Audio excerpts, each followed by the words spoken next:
Well, good afternoon and welcome to the big show. Of course, the big show, we come at you every day, pretty much at 5 o'clock, and we try and break down the world of sports. Thankfully, the Steelers are getting ready to play a game on Sunday, so sooner rather than later, we will be playing. Talking about games, which I think is really important because, again, as I said yesterday, a lot of the drama that we talk about, it's not really all that interesting or important anymore. But at the end of the day, when the games start, none of it matters anyway. Obviously, we're brought to you by Archie's on Carson Street. Get down to Archie's. Archie's is the home of 80-cent wings Monday through Thursday, home of the Paul Zeise grilled cheese sandwich. And when you get down to Archie's, say hello to Archie for me. And also, when we're talking about tonight and things to do tonight, well, if you had in your mind that you are going to go to the Pirate game tonight to see Shohei Ohtani pitch, I'm afraid I've got some bad news for you. I think that he is not going to pitch. And I would say that if you read what Dave Roberts said, he's apparently sick or under the weather or not feeling very well. So I actually had thought about, hey, maybe I'll go down and watch a little bit of the game tonight just because I wanted to see Ohtani pitch. Without him pitching, it's a lot less interesting to me. It really is. And so, and that's not, I love going to games, but I mean, it's one of those things where I've really had my heart set on watching Ohtani pitch. So there's no Ohtani tonight, in case you were wondering and thinking about going down to the game. I think the other thing is the Steelers practiced today, and not surprisingly, Cam Heyward practiced. I think that's the other thing that is interesting to me. Cam Heyward practiced, and so all seems to be well. Seems like he is going to be in pretty good position to play. I guess it would be Sunday he'll play. I don't think there was any question about that, and so we just got to figure out, when it becomes official that he's going to play. That's the big thing. So add up all that stuff together, and at the end of the day, we've got actual real games to talk about and things of the such. Now, a couple of interesting things for the Jets. One of the most important things going into this season is about who's the second and third receiver for the Steelers. And, the Jets are a perfect team to figure this out because you've got Sauce Gardner up there, one of the best corners in football. He's likely to take on DK Metcalf. And I'm not saying that he's going to win every battle, but, he's going to win his fair share. DK Metcalf will win some of his. But for the most part, Sauce Gardner is probably going to do a really good job. And the reason I bring that up is because DK Metcalf, the Jets had put out their injury report today. And you've got Sauce Gardner sitting out with fibula injury. Now, he's limited, so I don't know what exactly that means. Other than it's something to monitor the rest of the rest of the week. The other thing is they've got two linemen who are basically going to be out, and that would be obviously former Steeler Chuks Okorafor, but also maybe their best guard Elijah Vera Tucker. So they're without two of their offensive linemen, and maybe without Sauce Gardner. Steelers, obviously, Harmon's out. Trice is still out. Nick Herbig is actually limited a little bit with a hamstring injury. Doesn't sound like it's something that's going to keep him out of the game, but that is something. that is something, if you think about it, that will probably be worthy of monitoring. Interestingly enough, Ray Fittipaldi of the Post-Gazette was talking a little bit today about the whole thing with Ray Fittipaldi of the Post-Gazette was talking a little bit about the whole thing about whether or not Teryl Austin has power. I mean, has pressure on him. And I get it. Bottom line to me is I look at Teryl Austin as the guy who doesn't really have pressure because it's Mike Tomlin's defense. What Ray's thinking is that, they brought in all these guys, A. B, you look at Teryl Austin, he's a defensive coordinator. You've got basically, Mike Tomlin putting a lot of pressure on, in many ways, the idea that this is going to be some elite, great defense. I mean, I don't know. I don't really know if there's pressure like that on him. I don't think there is. And I'll tell you why I don't think there is. Because, again, everybody kind of knows it's Mike Tomlin's defense. It's not his. It's Mike Tomlin's defense. And I think that we've seen clear evidence and actually had, people talk about it, including Mike Tomlin, that at times, Mike Tomlin takes over the play calling even during the games. So it would be really, really unfair if it came down to, Teryl Austin didn't get it done. And I just think that's one of those things where I would hope that if it doesn't go well for the defense, Mike Tomlin would be willing to go out and stick up for his guy. Stick up for his guy. And I think that's the key for me in many, many ways, is him going out and saying, hey, the buck stops with me. But what we haven't seen from Mike Tomlin is exactly that. I've said it many times to all of the Mike Tomlin apologists, and I'll say it one more time for the cheap seats.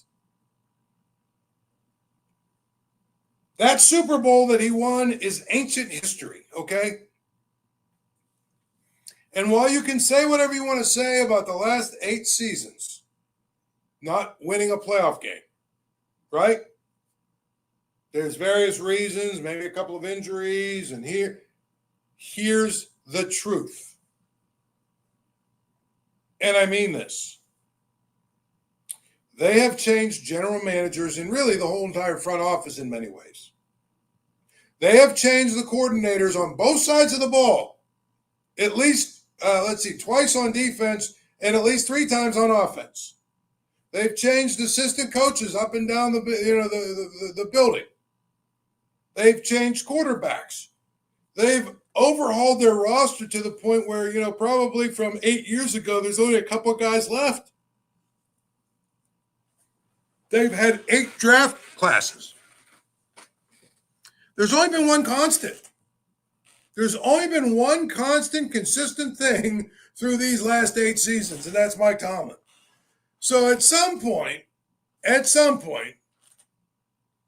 you got to run out of excuses, don't you? You can't point the finger everywhere else at some point.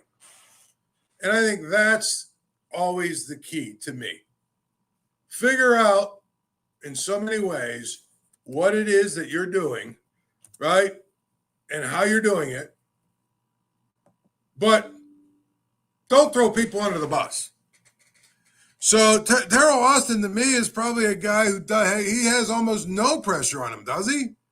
Because for real, if you think about it, it's going to be really, really important if the Steelers defense isn't good, why does he get the blame? That's what I don't understand. Why does he get the blame? And I think that's the key in so many ways to me. The key is, it is Mike Tomlin's defense. And here's the other thing. Mike Tomlin, obviously there are guys in the front office, Andy Weidel, Omar Khan, who and Kevin Colbert, who do a lot of the draft, who have done the drafting, but for the most part, there isn't a single guy that's on this roster that Mike Tomlin didn't want. Mike Tomlin gets to basically veto whoever he wants to veto. And he gets to basically say, hey, you know what? We are not going to take this guy, or we're going to take this guy. And you know what? It's a quote unquote, group effort, and we work together and everybody. But if they're not on the same page, Mike Tomlin has the last say. And I get it. Teryl Austin is in his last year as a defensive coordinator, but if the defense isn't good, it's not his fault. It's just not his fault. Period. And I think that's the key. He's one of the coordinators in all of the NFL that probably has the least amount of pressure, because if the defense isn't playing well, buck doesn't really stop with him. Now, Arthur Smith on offense, even though he's probably handcuffed a little bit by what it is that Mike Tomlin wants, Arthur Smith on offense has a lot going against him if things don't go well. He's got – this will be his third starting quarterback in a year and a half, 2 years, 2 seasons. This is his third starting quarterback. They've rebuilt the line, went out and got him a stud receiver, went out and got him a really good pass catching tight end, drafted him a big strong running back. I mean, at the end of the day, Arthur Smith is probably the guy that has the most pressure on him, because they've put a lot into trying to make him the guy.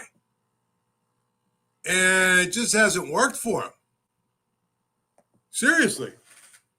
It just has not worked for him. And he's got to get it done now.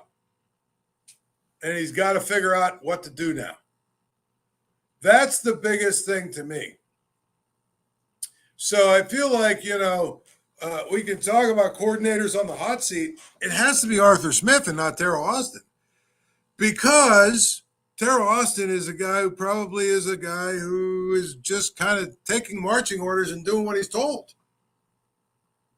And I think that's, where it becomes unfair. Anyway, Game Time Sports Game Time Sports app. Here it is. Share your authentic experience using Game Time app. Here we go. Game Time gives you value, the best prices. Ease, easiest to use, social payoff. So in other words, after you buy these tickets, I guess I should have said that. It is basically Game Time gives you the ability to buy last minute tickets to concerts, to sporting events, to everything else. Great value. And of course, tickets all across the board. Couple things that make it even better. Number one, there's no fees that are included. The fees are actually included in the price of the ticket. So if you look on the Game Time app, which is Game Time app, download it right now. Use the promo code PG Sports, and you'll get $20 off your first purchase. But if you see a ticket listed at $40, guess what? It's $40. It's not $40 plus you get the checkout, and all of a sudden there's all this extra, fees on top of it. Other thing is, if you just want to put, hey, I just want a seat in this zone, it'll pick it for you. And guess what? It gives you a little bit of a discount if they pick the seat within the section that you ask. Also, if you favorite on the Game Time app, you put your favorites in, your favorite teams and everything else. Soon as that ticket goes on sale, you'll be first in line to have a chance to buy them. So Game Time's app is really something special. If you're a guy that buys tickets, if you're somebody that is looking for, at times looking for tickets at the last minute, whatever, reality is Game Time is your app. So go to Game Time, use the promo code PG Sports for the best value. And again, I can't stress enough, you will not have to pay. You will not have to pay your fee. You won't. There are no fees because they're included in the price of the ticket. So you don't have to worry about going to checkout. And next thing you know, the ticket is incredibly expensive and you kind of wonder, wait a minute, what happened here? I thought the ticket was $50. It's actually now I get to checkout, see it's $80. You no longer, if you use the Game Time, no longer if you use the Game Time app. Anyway, back to the Steelers. To me, Arthur Smith is basically one of those situations where I didn't like when they hired him.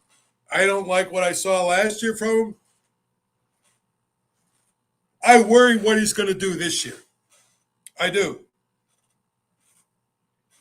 It's going to be one of those things where we'll have to see what he does and how he does it. That's all. I mean, to me, it's kind of an interesting dynamic in so many ways, but, we've got to figure out and see if he's going to adapt to Aaron Rodgers.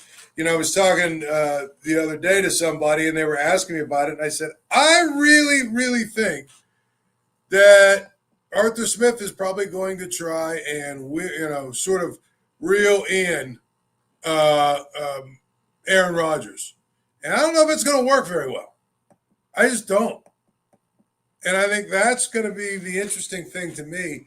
How does that work out? That relationship. Is Aaron Rodgers going to get his way and they're going to toss it all over the place?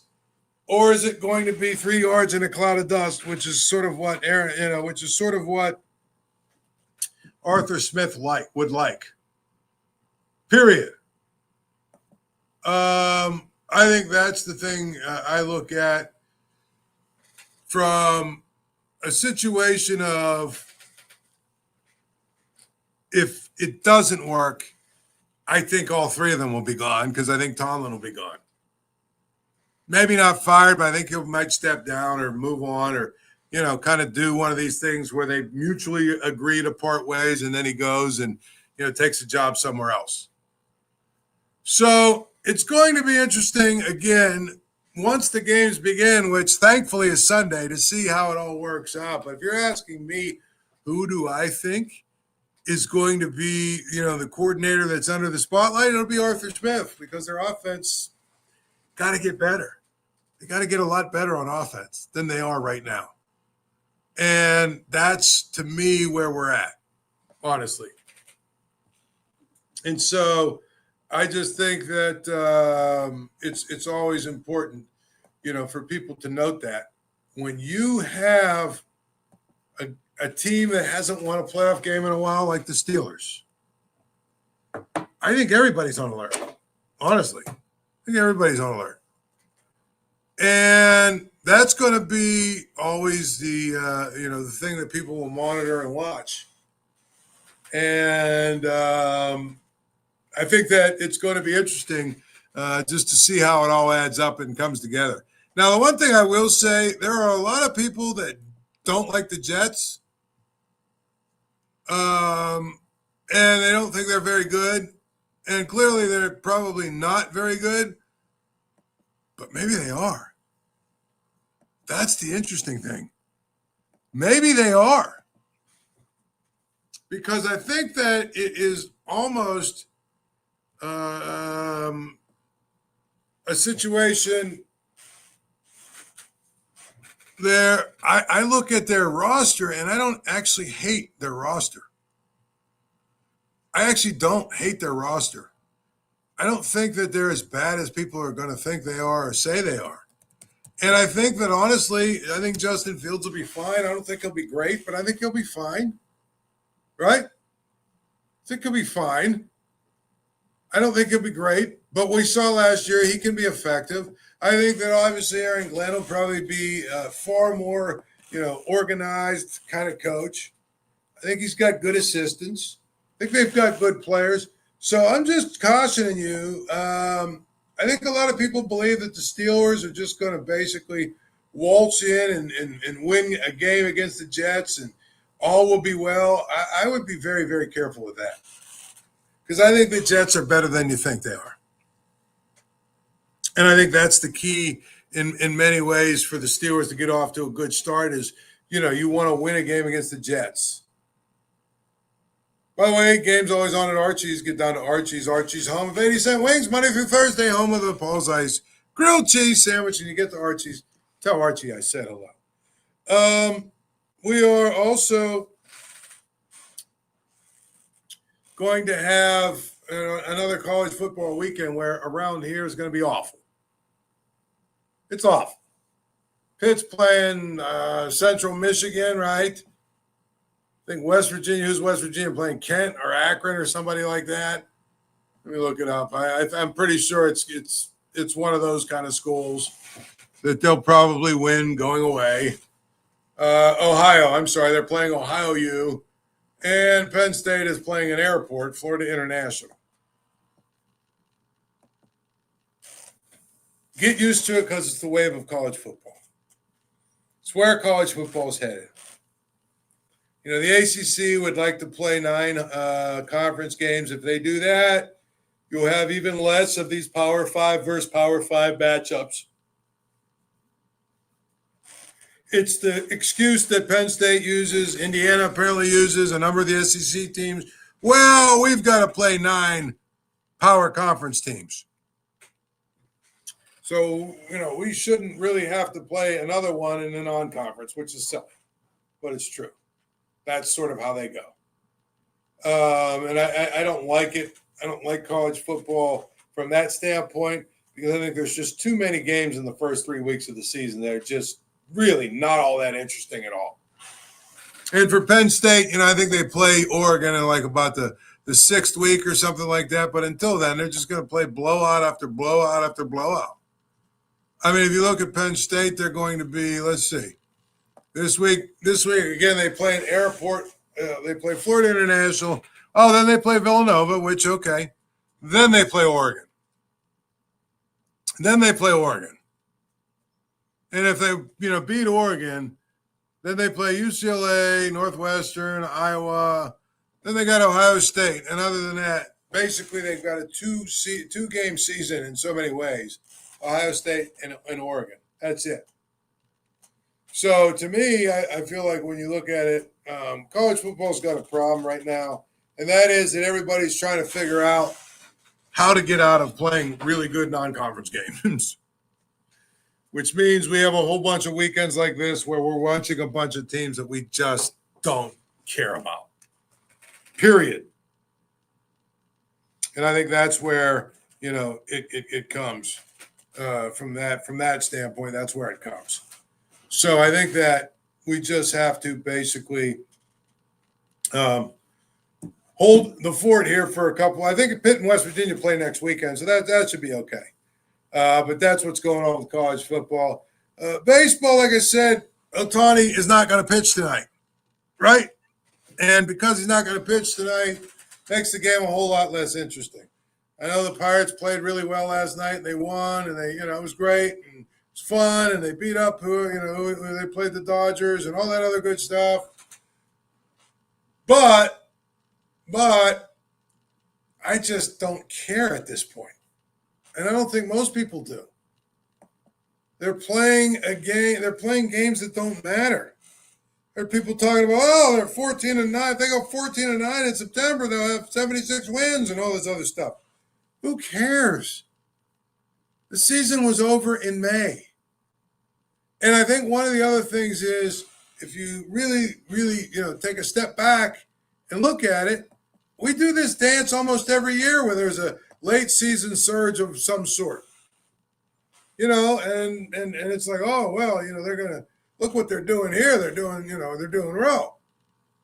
After the Dodgers, they have Milwaukee come in, who's good, but then they play at Baltimore and at Washington. Both of those two teams stink, right? Then they play the Cubs. Then they play the A's and the Reds. I mean, they're going to have an opportunity to win a lot of games. I just don't know what it matters. That's just is. So it's going to be one of those situations where it makes no sense. It makes no sense for me to get excited about the Pirates winning a few games here late. I hear people that are trying really hard to make it into, hey, this thing of where, oh, well, you know, the Pirates are good. They've got, you know, they're close. They're going to be close.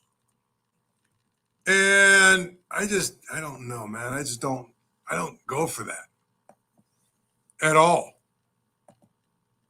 So to me, I just think at the end of the year, when you win some games, who cares, right?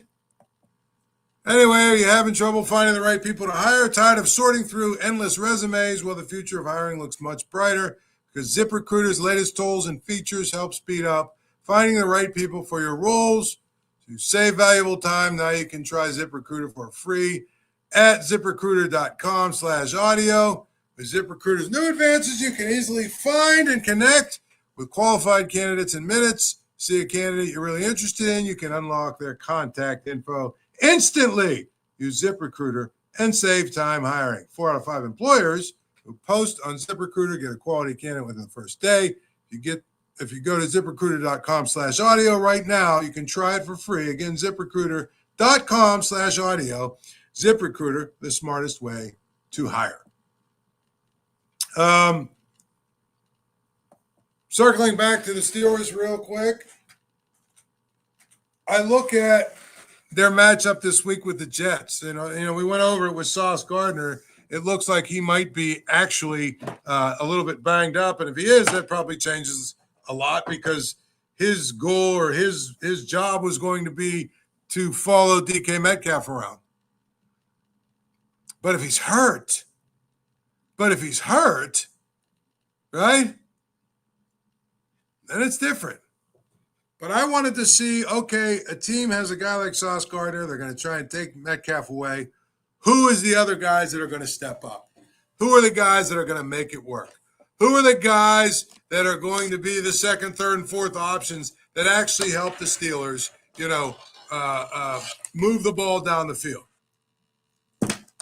That's the biggest question you have with this offense. It really is.